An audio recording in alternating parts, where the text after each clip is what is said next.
I can't move because I'm plugged into the laptop here. And I'm going to invite our next speaker, John Anderson, to step down to the front. Gail, if you could get the lights there, someone can turn the lights down. We have a video PowerPoint here. But John Anderson has joined law enforcement against prohibition. David Ratzer's still here. We're very lucky to have David here in Victoria as part of LEAP, but there's many members of LEAP. In fact, we're really blessed. We have a speaker from LEAP at every one of our conventions. We had from Seattle, Jim Doherty, a lawyer, come up to the UBC convention, and former RCMP officer Tony Smith is coming to the Nanaimo convention next month. And John actually works up in Nanaimo at Vancouver Island University. He's the chair of the criminology department. So thank you very, very much, John, for your work, for joining LEAP, and for coming here today.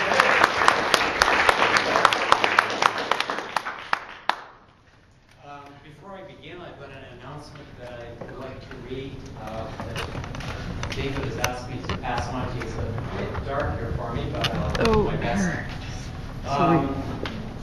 There's a documentary being shown on February 21st at the Martin Bachelor Gallery. 24th. You know where that is? February 24th. Sorry, February 24th. It's at 712 Cormorant Street. Is a really powerful film. It's called Damage Done, A Drug War Odyssey. And it's a documentary that features law enforcement officers from the United States and Canada talking about the failure of the war on drugs. It's well worth a watch. The law enforcement against prohibition people will introduce the film and answer questions afterwards. We're asking for a $5 optional donation. Doors open at 6:30 and the film starts at 7, and that's at the Martin Bachelor Gallery on Cormorant Street. I live in Ladysmith, so I don't actually know where the galleries are, but I'm sure they're not hard to find. So I do have a mouse here that I think will cast the radio signal far enough to advance the slides. So we can start if we have some darkness. Great. Okay, let me tell you a little bit about LEAP first of all. This is a new Canadian chapter, and it's organized by David Ratzer, who's with us today.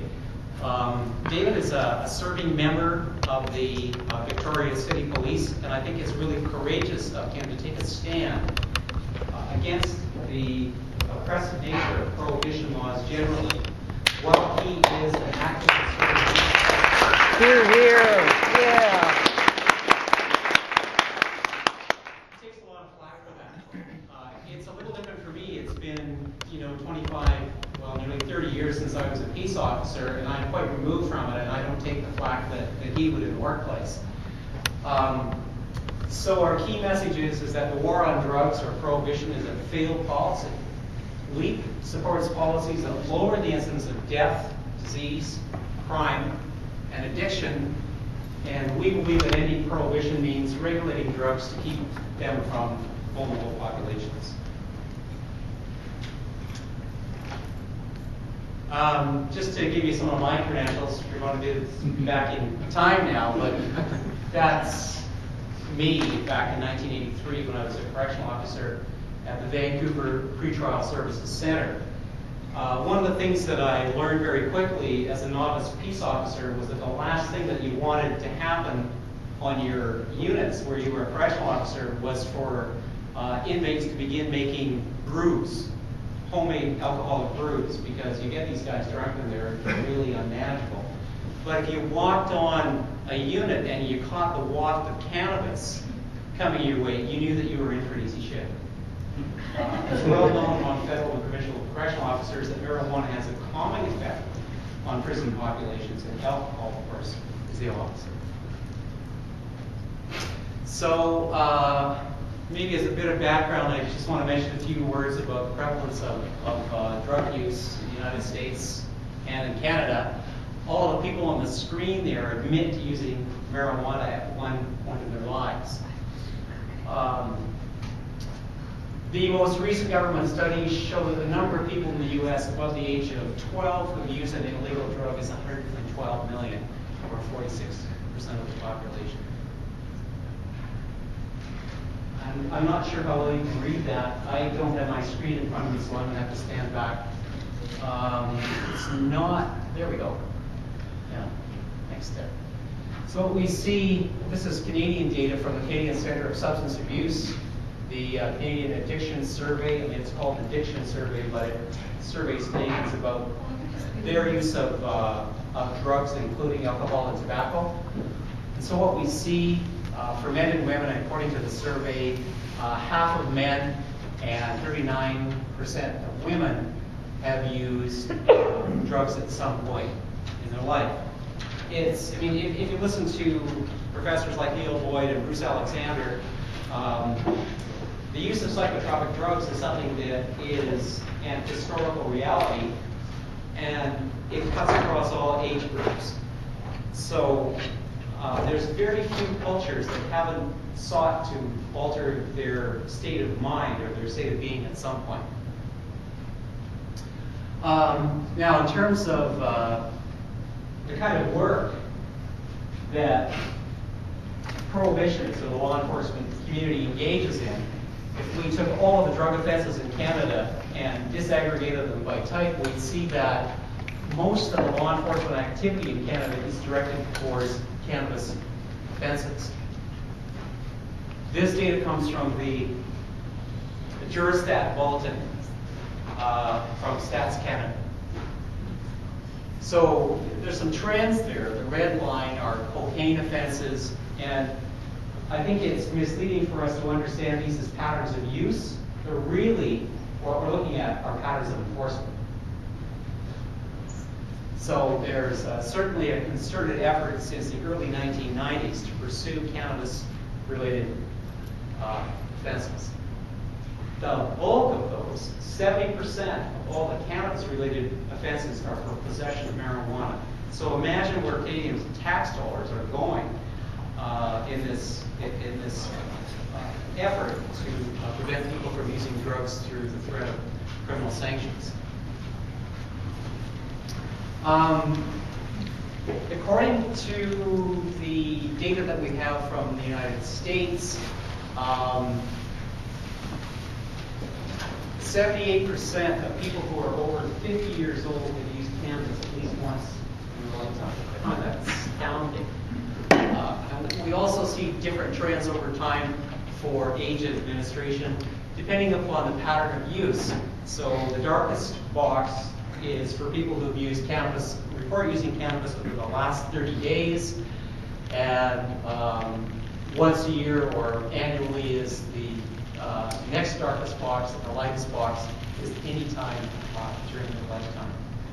So there's some fairly clear patterns here. It seems that if we just look at the dark boxes, that young people are inclined to use some form of illicit drugs, and then, well, in this case, cannabis, and then their patterns of the prevalence of use begins to taper off.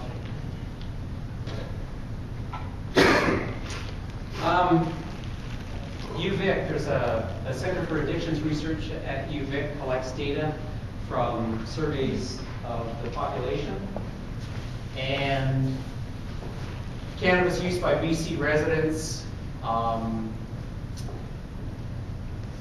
The abstainers are the yellow ones. Those within them who've used cannabis in the last year are blue, and those who are past users are the red. So what we see is that 52% of BC residents have used cannabis in their lifetime. 17% have used the drugs at least once in the previous 12 months. That's the market. That, if you like, that's the demand for cannabis. So when police talk about demand, or when anybody talks about demand, that's the population that they're reporting on. 1 out of 5 British Columbians.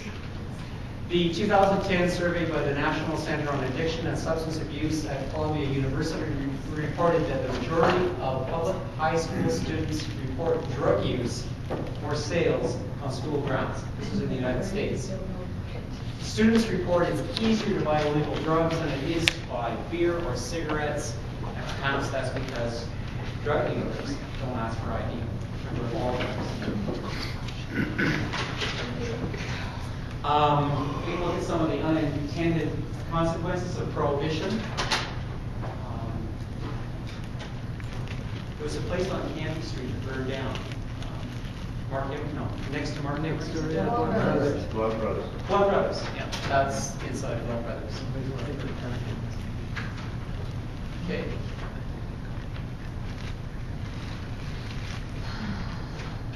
So this is where your tax dollars go.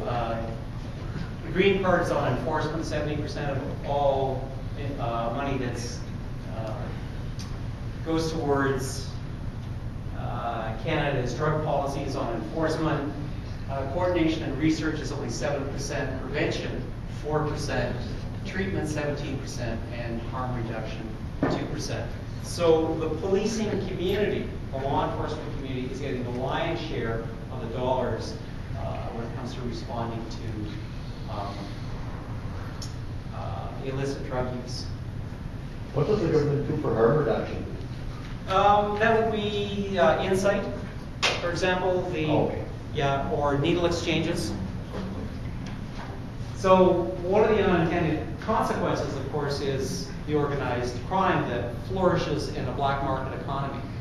Wherever there is contraband, whether it's drugs or human body parts or illegal labor from Mexico, there's going to be a black market. In Canada, there are 600,000 cannabis criminals. I was a little alarmed to learn that 12% of adult Canadians have a criminal record. And I suspect that a large number of those are from cannabis crimes. The Criminal Lawyers Association tells us that, as I said, 600,000 Canadians have criminal records as a result of cannabis. And that's consequential, especially in a post-9/11 world. That means that people can't travel to the United States and other countries because of the criminal record that they may have. I should also mention parenthetically that we do have a Criminal Records Act, and if you've been convicted of a crime, you can get a pardon after 5 years for an indictable offense and 2 years for a summary conviction offense. Hasn't that just changed?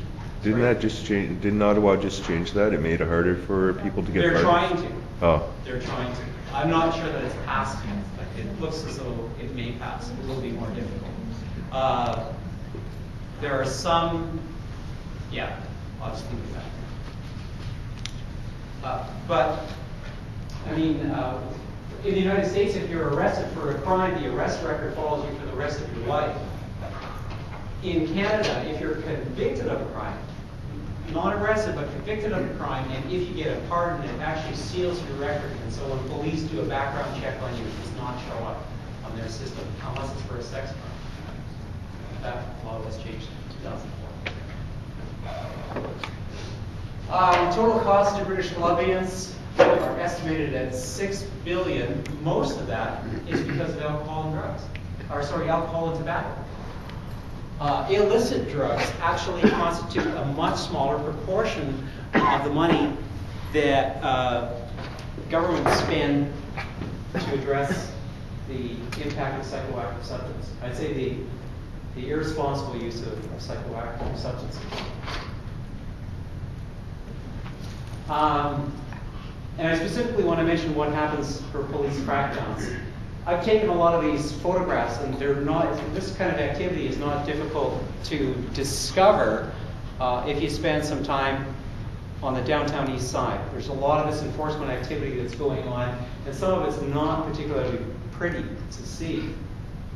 This is one fellow who was handcuffed, and the police started searching him just outside of police 7 coffee.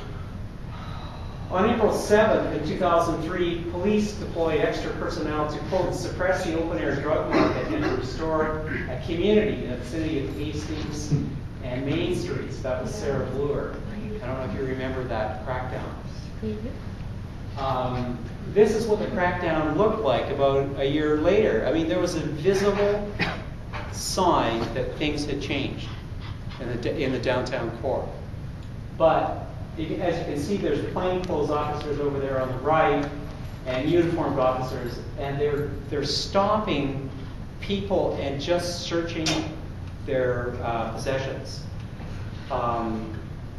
And I suspect that they're doing this without any regard for their charter rights. They're a poor and vulnerable population for the most part, and they just feel like they can do this with impunity. You know, can I look and see what's in your purse? That kind of thing. Police have to have reasonable and probable grounds to conduct a search, and they just seem to be doing this at random. They saw me with the camera and told me to get out of there. But I wasn't about to argue. They have firearms, I know. So there's been some research that's been done by a number of researchers at UVic and UBC, and what they tell us is that the street price of heroin and cocaine was stable before and after the crackdown. The rates of intravenous drug use were unchanged, but the change in the neighborhoods that were chosen for injection drug use because of police presence was statistically significant. There were, however, no statistically significant differences in the street price of heroin, cocaine, or crack in the 3-month periods before and after the crackdown. So they may have done kind of a cosmetic job on cleaning up the downtown east side, but things didn't change very much. All that happened was that areas that were previously relatively free of drug trafficking became the new sites for trafficking. And that's a picture that I took with a telephoto lens in Oppenheimer Park. A lot of open drug dealing there, and actually going towards the west side of Vancouver as well. Okay, problems with enforcement, and these are some of the reasons why we think prohibition is a bad idea. Enforcement, this is another study that was done. Enforcement strategies end up destabilizing drug markets, and they disperse concentrated drug scenes into surrounding areas. We saw in Vancouver. It also tends to separate drug users from health and prevention services like needle exchanges and treatment programs. Because Insight, as you may know, is right downtown, it's almost at the corner of Hastings and Main. It's 1 block off on that corner. And what happens when drug markets become destabilized is that they don't go away, but there's more competition among groups that want to sell contraband, and hence more violence. Users shift from smoking to injecting illicit drugs. There's high risk, or high risk injecting has been repeatedly linked to enforcement practices. So the people who are using illicit drugs are taking higher risks and risk harming other people as well, especially if they share contaminants. A really interesting study was one that was done in the wake of this seizure. What we see is RCMP Media Representative Corporal Grant Learned standing behind 99 pounds of high-grade heroin found in the frame of a container in Vancouver from China. Now, prohibitionists would argue that when you have a seizure this large, it was the largest, I think it's the second largest now in BC history, that would make a severe dent in the drug trade in Vancouver. And when you have an impact like that, you'd expect prices to go up because there's a scarcity in heroin. That's that old economic model. But that's not what happened. Sorry, I didn't die.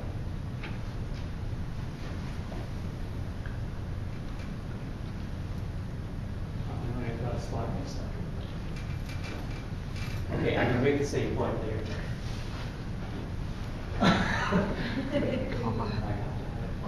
Previous. Here, okay. The DEA no longer collects this data, or at least no longer publicizes this data. They collect it, and that's one of the problems with trying to understand patterns in drug trafficking and consumption and seizures, is that we don't have really reliable data sources. But what we do know from the period of time where the DEA made this available is that the heroin prices, that's the red line, began to go down while the purity went up. So that suggests that in the United States, during a very powerful prohibitionist period, that the work of law enforcement was having almost no effect whatsoever. In fact, it was having the opposite effect. So it's not surprising that there's this kind of data that leads people to be really suspicious about the impact that law enforcement can have on these drug markets. Here's another one that's been provided by Elite from 1980 to 1999. It's the same pattern. The drugs are getting more pure and prices are going down. That's a graph showing much the same thing, but for a different period of time. It's a slight change. I mean, the general trend up until about 2008 is that the purity is starting to drop and the price is going up. But we see that it's just beginning to be reversed as we get into March, January, March of 2009. It's these year-by-year changes that sometimes are seized by organizations like the DEA to say that prohibitionist policies are working, but at what cost? Well, I'll show you some of those costs in a minute. This is from the National Drug Threat Assessment in 2008, and they show that the difference between the purity in South American heroin from the Andes and the Mexican heroin is reaching the same levels of purity. So the Mexican heroin markets now are taking over filling the vacuum that the South American drug markets have suffered because of the interdiction efforts there. So it's like playing whack-a-mole. You know, when the gopher puts its head up, you whack it down, and then the mole comes up, and that's the way that these patterns seem to work continually. Is that no matter where the enforcement and prohibition efforts are directed, there's another area that responds by providing the same commodity to that market in the United States. So has the war on drug worked? Well, it seems that this is the generalization that we can make. It doesn't matter how much money we spend. What we see is that nothing changes that much. The violence remains the same. Criminal enrichments and enticements are always there. You can crack down on one drug cartel, but it's not long until another drug cartel rises in its ashes. So we believe that an answer to that question is a resounding no. In fact, drugs are more plentiful and more inexpensive than ever before. With respect to imprisonment, I know this point was mentioned earlier.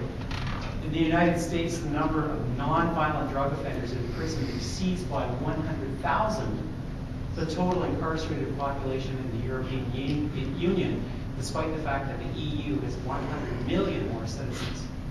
Nevertheless, the U.S. drug supply and purity have reached an all-time high. And that comes from an article that assessed the impact of drug supply in Vancouver.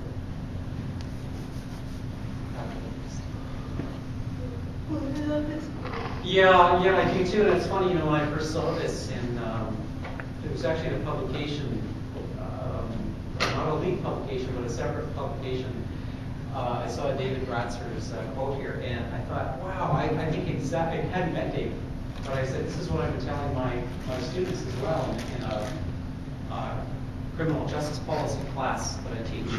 I said, if we think that these people who are involved in the drug trade are going to be deterred by mandatory minimum sentences, and yet they're involved in a trade where the penalty for screwing up is getting shot and your body shoved in the car. So how is an extra 3 or 5 or 10 years in jail to deter people from the enormous profits that are made through prohibition. So we can see where the prohibitionist policies have taken Mexico, because, as I said earlier, the drug-producing countries in South America are losing share to the Mexican drug producers. There's an enormous amount of violence in Mexico and in the border regions. So these are unintended consequences. I'm sure that the drafters of these laws never thought that things would turn out the way they have. Mexico is ravaged by violence. That slide that Leet sent me that is only about 4 months old said there were 30,000 deaths last year. Or to date, it's now 34,000. Average of 50 deaths a day. And that's a math somebody's created on Google that between enforcement savings and tax revenues, according to a 2010 study by Jeffrey Myron. Is that for the world or just for America? Just the United States. Just the United States. So, I mean, is it any wonder that Arnold Schwarzenegger, when he was governor of California, began to see the light in his term and say that, what California needs to do is to not just decriminalize marijuana, but legalize it so people can grow it in their own homes, and the state can compete with those producers and sell it and do 2 things. One is they don't have to spend so much money on drug enforcement, and they can also tax and regulate cannabis. The constant demand and the increasing sentences equals higher profits. As soon as the risks become higher for people that traffic in drugs, then the prices go up as well. According to the United Nations, the global illicit drug market is worth about $500 billion annually. That's a lot of money. Depending on who you talk to in the law enforcement community on either side of the border, they'll tell you that they estimate that they seize 5 to 10% of the cash that flows between the borders. There's so much money they don't count it anymore. They put it on pallets and they weigh it. And that becomes a transaction. It's massive. So 500 billion would cover a room 2,000 times that size. Those are probably all $20 bills.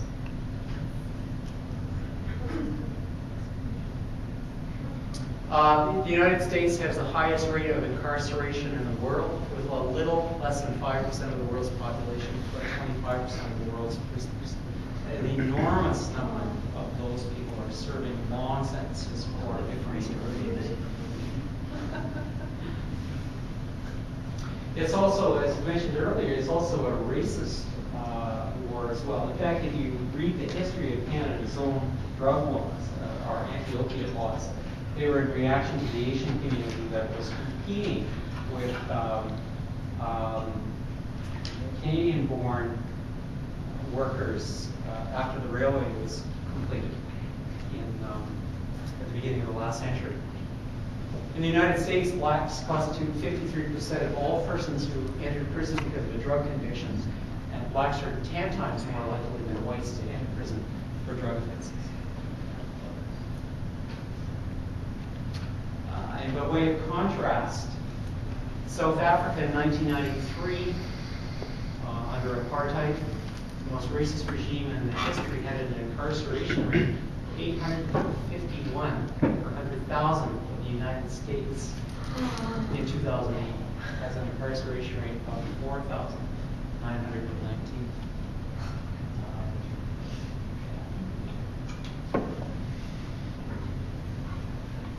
Okay, law enforcement against prohibition. Our mission believes that the message we're trying to get out is that the war on drugs needs to end.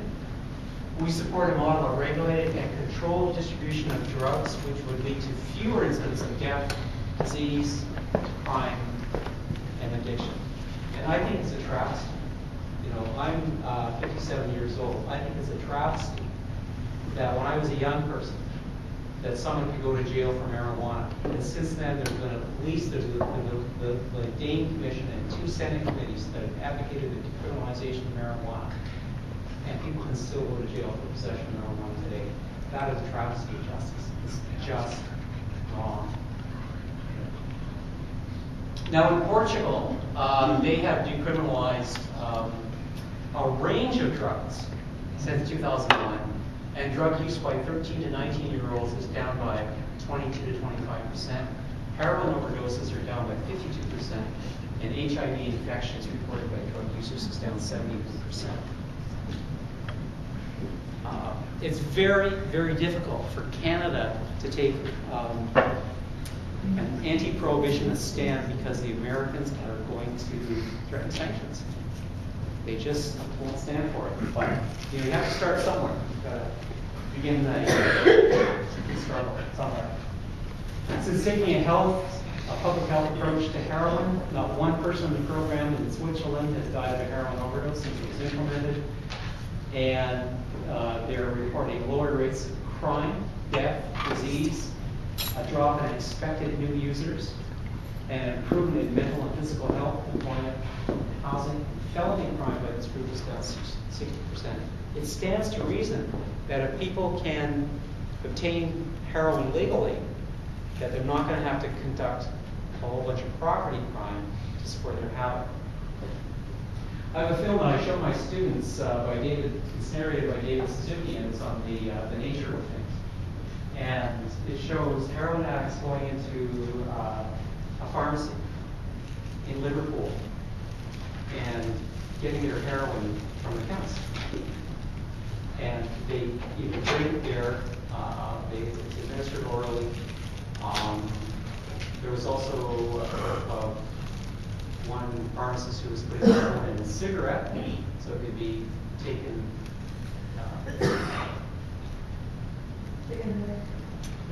So it could be smoked. I'm not sure that that's a good idea because of the tobacco and its risks.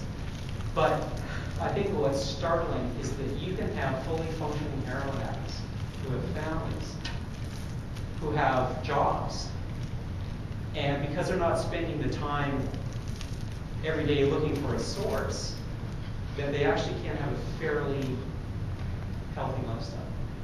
And I think the best policies are the ones that don't expect people to become abstainers.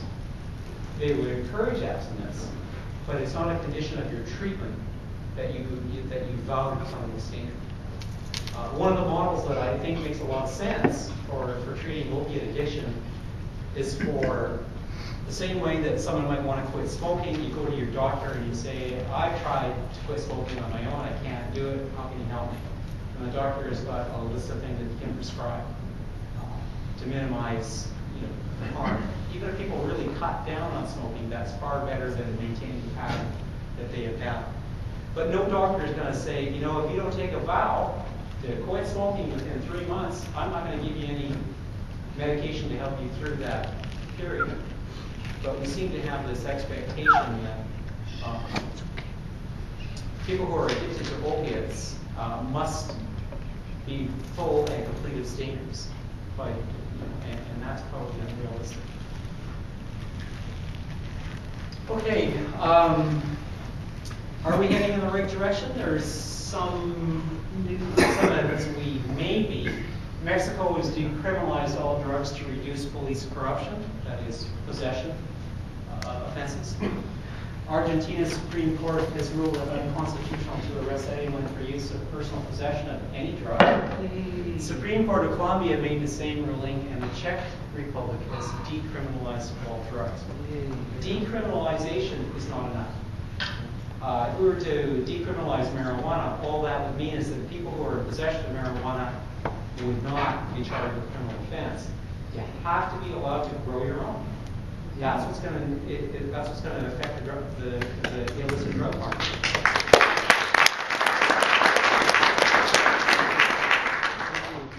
So, if you want to get involved, we have more information on the LEAP website. All you have to do is type in LEAP in Google, and I think one of the first hits will be Law Enforcement Against Prohibition. And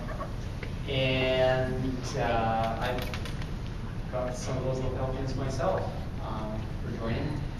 And if you'd like, you can have leaf speakers come to your local church, your Rotary, and your college.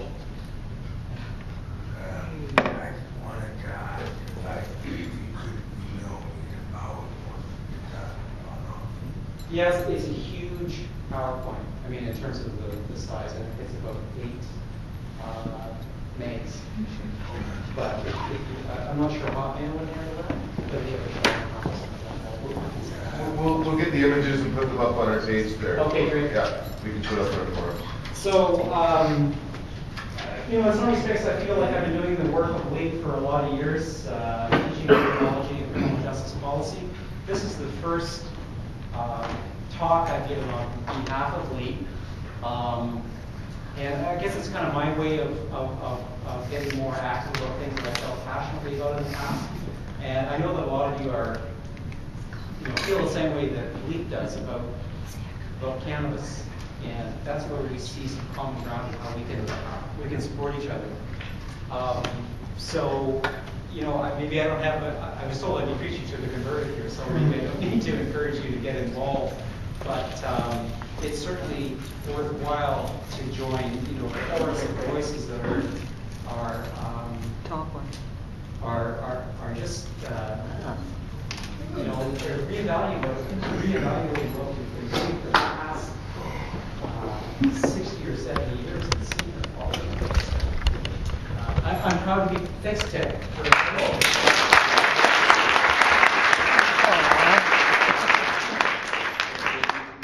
I had no idea this is your first LEAP presentation, Yeah. so we're honored to have so many people that this has been their first venue at. Yay, right on. I hope to come to many more. I'm sure. Everyone is a LEAP guy.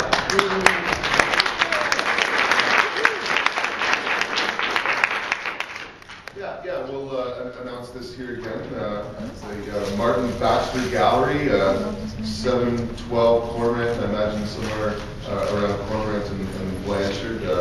Sorry, it would be the other side of Blanchard. There's a War on Drugs video being played February 24th. What day of the week is that? Thursday. Next Thursday? Okay. Cool, you can go watch the video at 7, and then I'm at City Hall making a presentation later that evening. I had wanted to be there this week. One of my screw-ups has been scheduling the City Council meeting. So next Thursday evening, I'm making a presentation asking the Council to write to Health Canada and to ask to create an exemption program, Exemption 56 program, that the city and provincial government could use to regulate and license dispensaries. So we're going to be asking the city to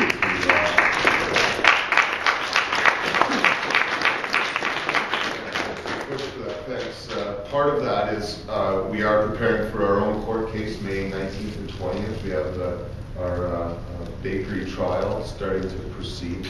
And we're hoping to have some support from the city to show that we are very much a resource that is being used locally, that the city and governments for the most part are quite willing to work with.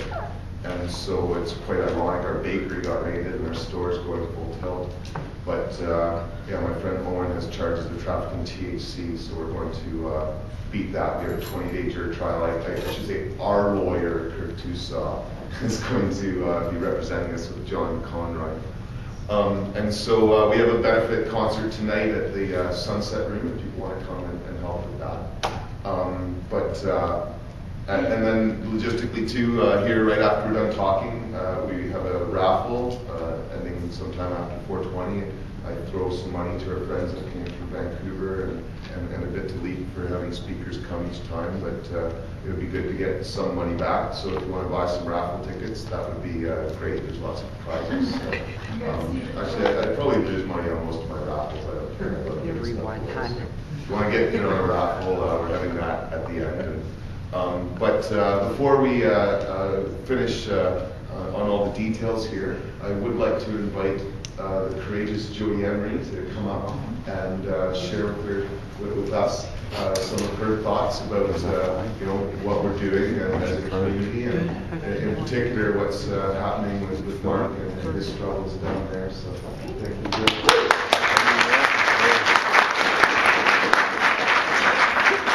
I'll keep it short and sweet. There's been a lot of great info. That slideshow is awesome. We should show it to every political representative we can find. Yay. And it's awesome to be back on the island. I missed last year's event because of the hockey game, and I'm sorry about that. But we won gold, and I still watch all the videos, and there's great stuff that presented to them. So the latest about Mark is that he is in Georgia. He's down in a private prison in South Georgia in a place called Folkestone. And, well, it's up and down. There's a lot of good and a lot of bad. The good being that Mark is writing a lot, he's reading a lot, he gets a lot of mail and writes back to everyone who writes to him. And he's also doing what Mark ever does best, messing up the system, making changes happen. So he often writes about the injustices, the bad things happening, not only to him, but to all the inmates and other inmates. Some who have not been allowed to get married. There's one who has a case similar to what you may have heard of in BC. He hasn't had dentures for months, and they're making him eat, and his gums are getting all raw, bleeding, and they're saying, well, you're only here for less than a year, we aren't going to get you dentures, even though they lost them. So horrible things like that are happening, but because Mark writes about all of this in his blog, which we post at cannabisculture.com, the prison is reading it, the Bureau of Prisons is reading it, Geo Group, the company that owns the prison, are reading it, and they're making some changes. The gentleman who wanted to get married is allowed to get married. One person who had family members die was not given the phone call he should have been given, and the person who made that decision has been reprimanded.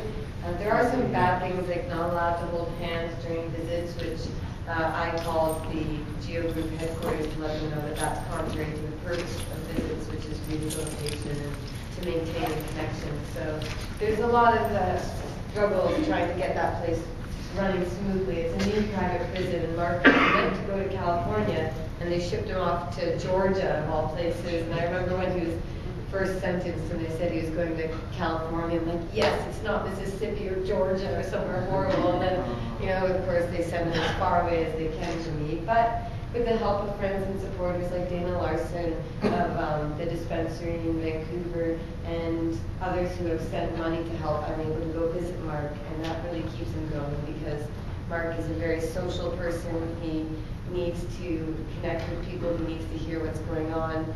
So being able to see him is extremely important to both of us. And his application to be transferred to Canada is now in the hands of the U.S. and the Canadian government.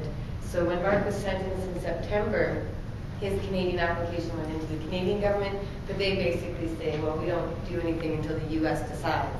So Mark finally got to his prison where he is now, and we hired a lawyer with the help of a Money Bomb fundraiser. She was $9,000, a transfer specialist lawyer. So she got all the paperwork in. She knows everybody in Washington. So she got Mark's application into the U.S. government.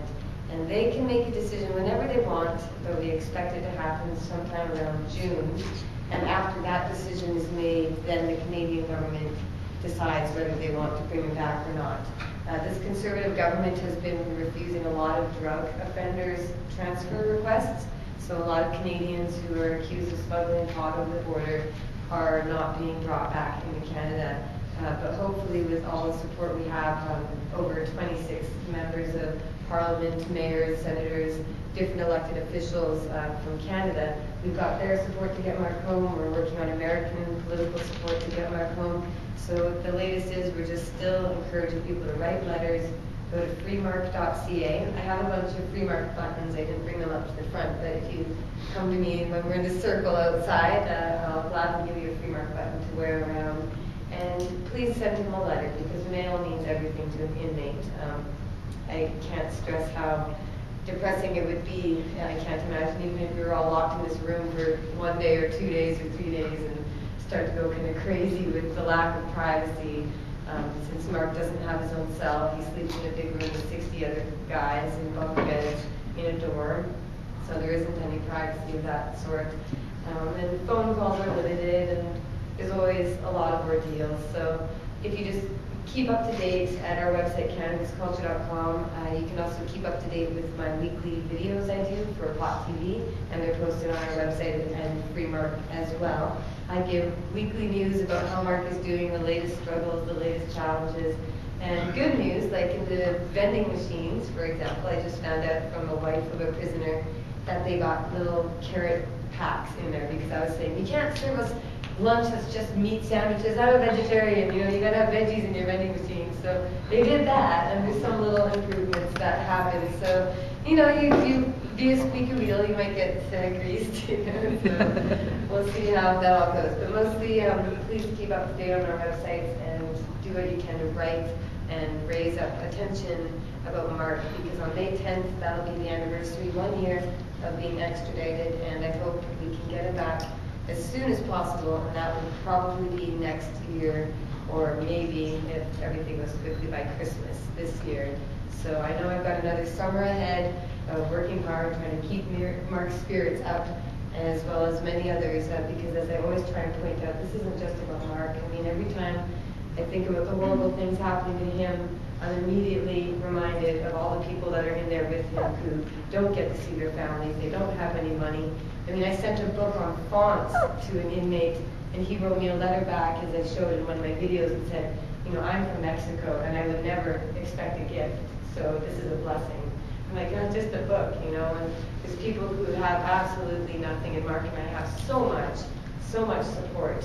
So we encourage people to help get a loan so we can just end this freaking war, you know, get everybody back home, because that's the point of it. And Washington State is going to legalize it this year. Let's hope they've got a bill that they're actually looking at to legalize it. And it would be beautiful irony if Washington State did it first, and that's where all Mark's, a lot of the seeds went, and you know, the district attorney who went after him converted into a pro-legalization guy. So maybe we'll see Washington State legalize it, Mark will come home, and we'll just spread the wonderful growth of cannabis and freedom all across North America and the world. And that would be fun. Thanks so much.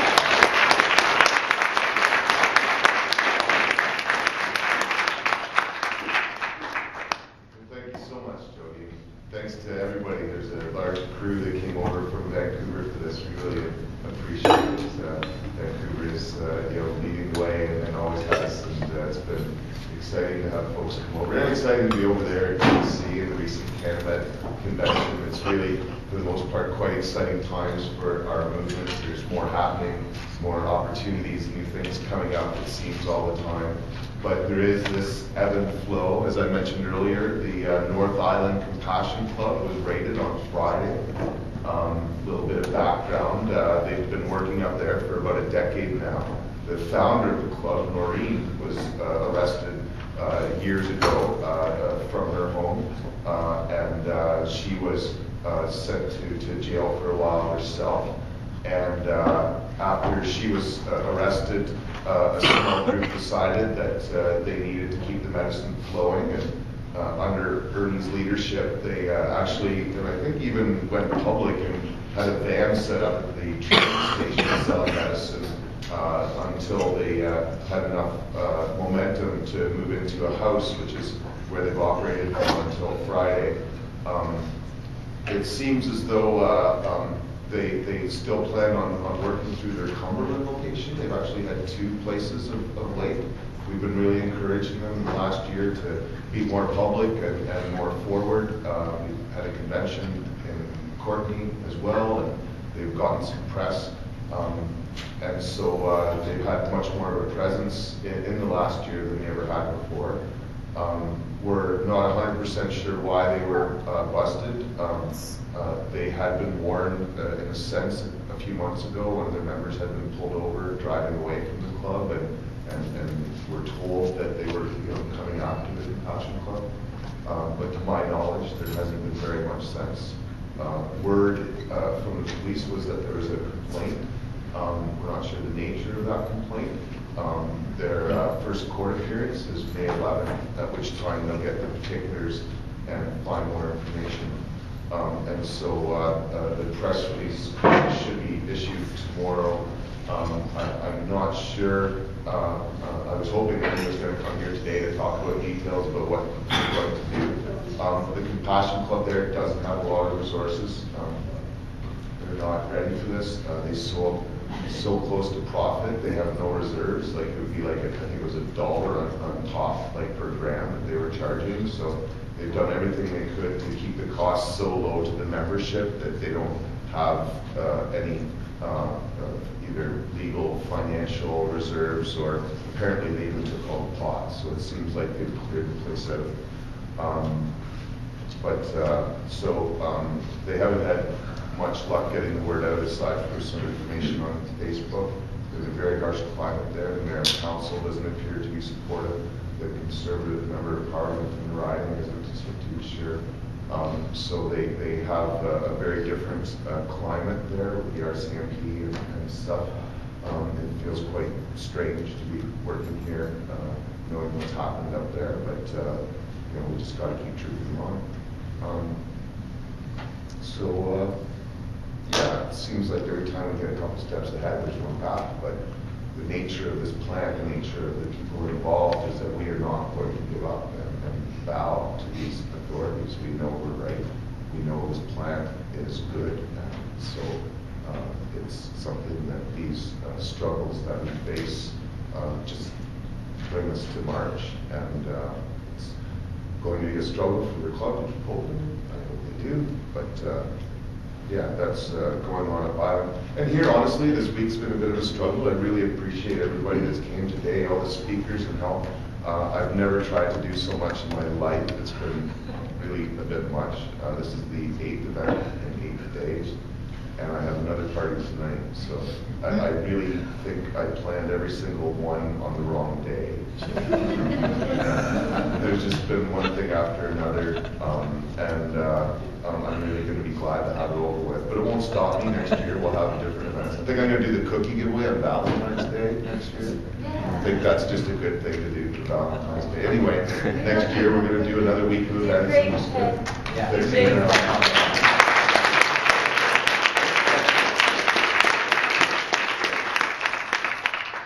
As I said, the last is a party tonight at the Sunset Room, $10 if you can join us. Otherwise, here even we have raffle tickets, $2, 3 for 5. Steve's going to be helping around. We've got a bunch of art, we've got t-shirts, cultivation game. We have a bunch of stuff for sale, but it's all at Sacred Heart pretty much too. If you want to shop down there, we love supporting all the local stores and hemp stores and stuff. So please check out the back of our newspaper, the Cannabis Digest, and support all those stores there. In fact, try to take a bunch of them if you can and distribute them around. I don't have a good distribution system, so print the newspaper, share the word, spread the word.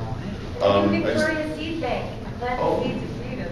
And Brian and the Seed Bank is here. Yes, in fact, the next big meeting we have, Rebecca from the Seed Bank is going to be speaking for one of her first time. In fact, yeah, we have a lot of first-time speakers at our conventions coming up. But the Vancouver Island University, VIU in Nanaimo, on 3/20, as opposed to 2/20, which was today.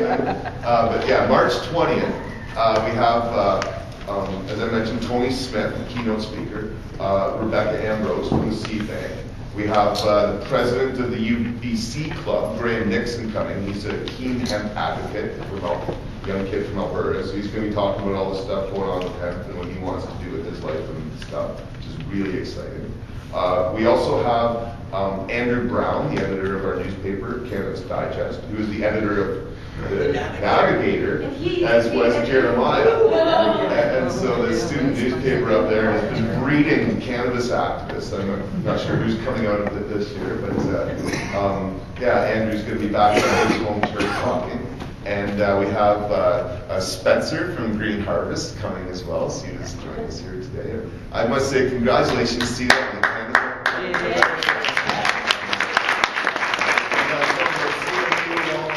The Green Harvest sells vaporizers and hash making machines and stuff, and they just really jumped into the deep end in some ways, but really Sita did an amazing job putting together the first ever trade fair in Western Canada a few weeks ago in Vancouver. An excellent job with that. And her son Spencer is going to be coming and giving some volcano vaporizer and hash making demonstrations at the Nanaimo convention. Oh, I'm in trouble. There's one more big speaker. I'm forgetting.